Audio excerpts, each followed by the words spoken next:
August 15th, 1944. Cowra, New South Wales, Australia. Private Tadao Minami stands frozen at the entrance to B compound, staring at something that shouldn't exist.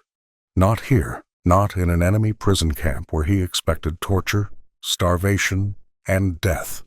A barber pole, red, white, and blue stripes spiraling in the morning sun, mounted beside a doorway where an Australian guard is getting a shave from another Japanese prisoner. The guard laughs at something the prisoner barber says, tilting his head back trustingly, exposing his throat to the razor. Minami's hand moves instinctively to his own neck, to the place where his commanding officer had shown him how to cut when capture became inevitable. But he'd failed even at that, pulled from the water off Guadalcanal, half drowned and fully expecting to be executed. Instead, he's looking at a barber pole. The journey to this moment of cognitive dissonance had begun 18 months earlier, when the concept of surrender didn't exist in Minami's vocabulary. The Imperial Japanese Army's Field Service Code was explicit. Death before dishonor, and capture was the ultimate dishonor. Every soldier carried this certainty like ammunition. They'd been told exactly what the Americans would do to prisoners. Torture was certain. Mutilation probable. The propaganda posters showed GIs as demons, quite literally, with horns and fangs, collecting Japanese skulls as trophies. These weren't metaphors to men like Minami.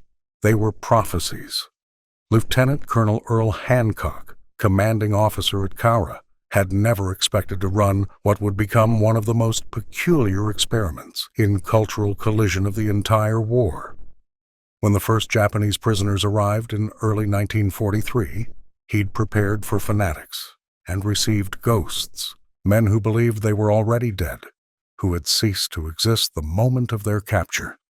They gave false names, convinced their families had already held their funerals. In Japan, their names were being removed from family registers, their photographs burned. How do you imprison men who believe they've already crossed into the afterlife? Hancock's solution was bewildering in its simplicity. Treat them like human beings, not because he was particularly humanitarian, but because he was practical. Dead men don't work. Ghosts don't cooperate. But maybe, just maybe, men who are fed, clothed, and treated with basic dignity might remember they're still alive. The first shock came with the food. Private Shoichi Shimada, captured in New Guinea after his unit had been surviving on grass soup and tree bark for 3 weeks, was presented with a daily ration that included 12 ounces of meat, fresh vegetables, rice, tea, and sugar. Sugar! He hadn't seen sugar in 8 months. The Australian guards watched, puzzled, as grown men wept over their meals. The mathematics of survival had been simple in the Japanese military. A soldier required 2,400 calories daily to fight effectively, but rarely received more than 1,500. By 1944, Japanese forces in bypassed Pacific Islands were receiving nothing at all, left to live off the land, a euphemism for slow starvation. Meanwhile, at Cowra, prisoners were receiving 3,000 calories daily, the same rations as Australian troops. Shimada gained 20 pounds in his first month of captivity. He wrote in a secret diary, hidden beneath his mattress, "I am becoming healthy in prison. This shame is unbearable." The camp laundry operated 6 days a week. Clean uniforms were issued regularly. This shouldn't have been revolutionary, but for men who'd fought in the same rotting clothes for months in jungle humidity, it was incomprehensible. Corporal Masao Yamaguchi had been captured wearing a uniform so deteriorated that it fell apart when medics tried to remove it. He'd fought for 6 months in those rags. Now he had 2 sets of clothes, cleaned and pressed weekly. The cognitive dissonance was physically painful. Everything he'd been told was a lie. But if this was a lie, what else was? The barbershop and tailor shop weren't afterthoughts. They were deliberate additions, part of Hancock's strategy to restore humanity to men who'd been taught to abandon it. The Japanese military had cultivated a specific aesthetic of suffering. Beards were badges of hardship.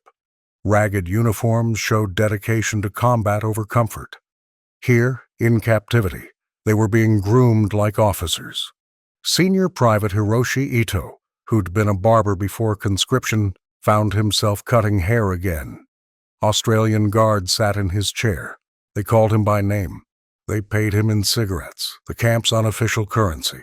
One guard, Corporal James Mitchell, learned enough Japanese to joke with him. "Ito-san," he'd say, "make me beautiful for my girlfriend's photo." Ito would laugh, actually laugh, then hate himself for it.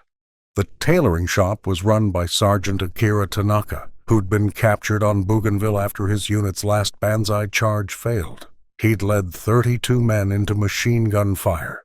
He alone survived, unconscious from blood loss, waking up in an American field hospital. He'd tried to grab a scalpel to finish what the machine guns hadn't. The doctor, a Japanese-American from Hawaii named Captain Paul Yamada, had simply said in perfect Japanese, "Your war is over. Your life isn't." Now Tanaka altered uniforms and repaired torn clothing. Australian guards brought him their personal items. One day Private Colin Barnes brought his dress uniform, needed for a wedding. "Can you take it in a bit, mate?" "Lost weight since I joined up." The normalcy of the request was surreal. This was the enemy who was supposed to torture him, asking for a favor like they were neighbors. The numbers tell a story that propaganda couldn't hide. By mid-1944, Cowra held 1,104 Japanese prisoners.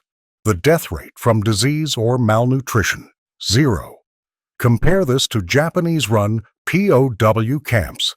At Sandakan in Borneo, of 2,434 Australian and British prisoners, only 6 survived. The death rate, 99.75%. At the Thai-Burma Railway, 12,000 Allied prisoners died out of 60,000. Death rate, 20%. Japanese prisoners at Cowra had access to medical care that surpassed what most Japanese soldiers received in the field. Dental work, surgery, medications that had become mythical in the Japanese military. Private Kenji Nakamura had an infected tooth extracted with anesthesia. Anesthesia. In his unit, teeth were pulled with pliers and a piece of leather to bite on. The recreation facilities pushed credibility past its breaking point. A baseball diamond, volleyball courts, a recreation hall where prisoners could watch movies. Movies. American movies, with Japanese subtitles added by the prisoners themselves. They watched Laurel and Hardy. They watched westerns. They watched musicals with women dancing, women they hadn't seen in years. Some men refused to watch, calling it psychological torture, a deliberate attempt to weaken their spirits. Others couldn't look away. Sergeant Yoshio Sato wrote, "I watched an American film about a farmer in Oklahoma. He had a tractor. One tractor could do the work of 50 men. We were told Americans were soft because of such machines. But if one American farmer has a machine that replaces 50 men, what does that mean for war?" The library contained Japanese books, not propaganda but literature, classical poetry, even some foreign novels translated into Japanese. Lieutenant Masaharu Yoshida, an education officer before the war, became the camp librarian. He handled books that were banned in Japan. Steinbeck, Hemingway. He read All Quiet on the Western Front and recognized his own war in a German's words from 1929. The universality of suffering wasn't part of Bushido. The enemy wasn't supposed to understand suffering. They were supposed to cause it. The camp newspaper, written and produced by prisoners, became a window into a worldview collision. Early editions were filled with exhortations to maintain spiritual purity, to resist corruption, but gradually other content crept in. Poetry about seasons changing, articles about gardening. The prisoners were allowed gardens, growing vegetables they cooked themselves. Reviews of movies, sports scores from the baseball games, normal life asserting itself despite everything. Captain Teruo Mori, the senior Japanese officer in the camp, watched this transformation with horror. He tried to maintain military discipline, conducting secret drill sessions, planning resistance. But how do you maintain the warrior spirit when your men are gaining weight, sleeping in beds, and arguing about whether the camp baseball team needs a left-handed pitcher? The contrast with Japanese prisoner handling was absolute and damning. Japanese forces had captured approximately 140,000 Allied military personnel during the war. The survival rate in Japanese camps averaged 73%, though this number hides horrific variations. Prisoners used for labor on the Thai-Burma Railway faced death rates exceeding 30%. Those in camps like Cabanatuan in the Philippines died from deliberate starvation, denied medicines that sat in warehouses nearby. The Japanese military's Treatment of Prisoners Regulations, issued in 1943, stated that prisoners should receive basic sustenance to maintain life, defined as 420 grams of rice daily, with supplements as available. Available meant never. Meanwhile, the Australian government spent £2 10 shillings per week per prisoner at Cowra, the same amount spent on Australian military personnel. This wasn't hidden. The numbers were public, debated in Parliament. Some Australians protested, wanting revenge for the Sandakan death marches, for the Bangka Island massacre where Japanese soldiers machine-gunned Australian nurses in the water. But the policy held. International law would be followed, even when the enemy abandoned it entirely. This principle, this bureaucratic decision made in Melbourne offices, would shatter the worldview of 1,100 Japanese soldiers who'd been told Western democracy was weakness. The medical facilities revealed the starkest contradictions. Dr. Captain Shigeru Watanabe had been a prisoner since early 1943. In his unit, wounded soldiers were given hand grenades to commit suicide rather than burden their comrades. Medicine was so scarce that officers received priority. Enlisted men were left to die, and Korean laborers attached to the unit weren't treated at all. At Cowra, he worked in a hospital with X-ray machines, surgical equipment, and a pharmacy stocked with medicines he'd only read about in medical school. He treated Australian guards alongside Japanese prisoners. One day, an Australian guard, Sergeant William Harper, came in with appendicitis. Watanabe performed the surgery. As Harper went under anesthesia, he said, "Take care of me, Doc." The trust was incomprehensible. This was the enemy, putting his life in Japanese hands, as casually as if nationality meant nothing in an operating room. The psychological impact of this casual humanity was more destabilizing than any torture could have been. Torture would have confirmed their worldview. This kindness shattered it. Private Junichi Yamamoto wrote a letter he could never send. "Mother, we were lied to about everything. The enemy gives us more food than our own army. They treat our sick and wounded. They let us write letters, even though we are supposed to be dead. I don't understand anything anymore." The gardens became unexpected battlegrounds for identity. Prisoners were given seeds, tools, and plots of land. They grew daikon radish, Chinese cabbage, vegetables from home, but they also grew tomatoes, potatoes, crops they'd never seen before capture. The Australian guards would stop by, admiring the neat rows, asking for gardening advice. Private Dale Cooper brought his own tomato seedlings, asking Corporal Takeshi Ogawa for help with a pest problem. They spent an hour discussing soil acidity. Two men who were supposed to kill each other, debating fertilizer. Ogawa later wrote, "I taught the enemy how to grow better tomatoes. My grandfather would not understand this war." August 5th, 1944 became the test of every contradiction.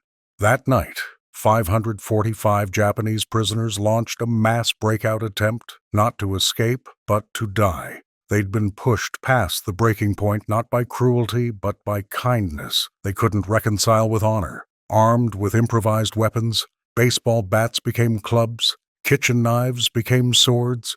They charged the wire. It was a banzai charge in prison pajamas. The machine guns opened up. When dawn came, 234 Japanese were dead, 108 wounded. 4 Australian guards had been killed. The surviving Japanese expected mass executions. It's what they would have done. Instead, the wounded were treated in the same hospital, by the same doctors, with the same medicines as the Australian casualties. The camp commander Hancock insisted on proper burials for the dead, with Buddhist rites, conducted by the prisoners themselves. Lieutenant Yoshida, the librarian, was among the wounded. As he recovered, an Australian nurse, Sister Margaret Campbell, changed his bandages daily. She'd lost her brother at Sandakan. Yoshida knew this because she told him, calmly, while cleaning his wounds. "Your people killed my brother," she said. "But you're not him, and I'm not them." That's what makes us different. The simplicity of the statement contained an entire philosophy that 4 years of imperial education hadn't prepared him for. Individual responsibility versus collective guilt, choice versus destiny, democracy versus emperor worship. The aftermath of the breakout changed nothing in terms of treatment. If anything, conditions improved. More recreation equipment arrived. The library expanded. The camp authorities understood what the prisoners couldn't, that the breakout wasn't about escape, but about shame. Shame at being alive. Shame at being comfortable. Shame at beginning to see the enemy as human. Captain Mori, who'd helped plan the breakout, was placed in solitary confinement. He expected torture. Instead, he received the same food, medical checks twice daily, books to read. The punishment was isolation, not degradation. He sat in his cell, reading a translation of Robinson Crusoe, trying to maintain his hatred for an enemy that refused to act like enemies were supposed to act. The mail system delivered the final blow to everything they'd believed. Prisoners could write home through the Red Cross. Most didn't, believing their families considered them dead. But some did, and incredibly received replies. Private Masaru Hayashi got a letter from his mother in Nagasaki. She was alive, still proud of him, despite his capture. The letter had been censored, but between the blocked lines, he could read the truth. Japan was losing. Food was scarce. Cities were being bombed. The America that couldn't fight, that was too soft and comfort-loving to defeat the warrior spirit, was systematically destroying Japan with an industrial might that defied comprehension. The numbers were impossible, but true. America was producing 96,000 aircraft in 1944 alone. Japan managed 28,000. America launched 18 aircraft carriers that year. Japan launched 1. For every ton of shipping Japan produced, America produced 12. The soft, decadent democracy was outproducing the spiritual warriors by margins that made victory mathematically impossible. And these same Americans were ensuring their prisoners gained weight while Japan's own soldiers starved. Sergeant Tanaka the tailor calculated the cloth used for prisoner uniforms in 1 month. It exceeded what his entire company had received in a year of combat. The camp routine created its own peculiar normalcy. Morning roll call at 0700, breakfast at 0730, porridge, bread, jam, tea. Work details were voluntary, paid in credits for the camp store. The store. There was a store where prisoners could buy cigarettes, sweets, writing paper. Private Yamamoto bought a harmonica. He'd never owned an instrument before. An Australian guard, hearing him practice, offered to teach him Waltzing Matilda. 2 enemies sharing a song about a sheep thief. The absurdity was lost on neither of them. The sports competitions became elaborate affairs. Baseball games drew crowds of Australian guards betting on Japanese teams. The camp championship of 1944 saw the kitchen crew defeat the garden squad 7-5. The Australian camp commandant presented the trophy, shaking hands with each player. Corporal Ogawa hit the winning run. 6 months earlier, he'd tried to blow himself up with a grenade rather than be captured. Now he was accepting congratulations from enemy officers for hitting a baseball. The educational programs went beyond basic literacy. Prisoners taught each other English. Australian guards learned Japanese. Private Cooper, the tomato enthusiast, could discuss weather and crops in broken Japanese by late 1944. "Kyou wa atsui desu ne?" "Hot today, isn't it?" he'd say, and Japanese prisoners would respond automatically, forgetting for a moment who was prisoner and who was guard. Language lessons led to other exchanges. Origami for cigarettes, judo demonstrations for chocolate. Culture creeping across the wire, undermining everything Tokyo had insisted about racial superiority and cultural purity. The first prisoners to be repatriated after the war's end carried impossible stories home. They spoke of Australian guards who'd shared their own rations when supply shipments were delayed, of doctors who worked through the night to save Japanese lives, of a camp commander who learned Japanese phrases to make announcements himself, badly pronounced but earnestly attempted. These weren't the demons of the propaganda posters. They were just men, doing a job, following rules from a government that insisted on maintaining standards even when their own soldiers were being starved and worked to death in Japanese camps. The final testimony came from an unexpected source. Colonel Ito Kikuji, one of the senior surviving officers from Kaura, returned to Japan in 1946.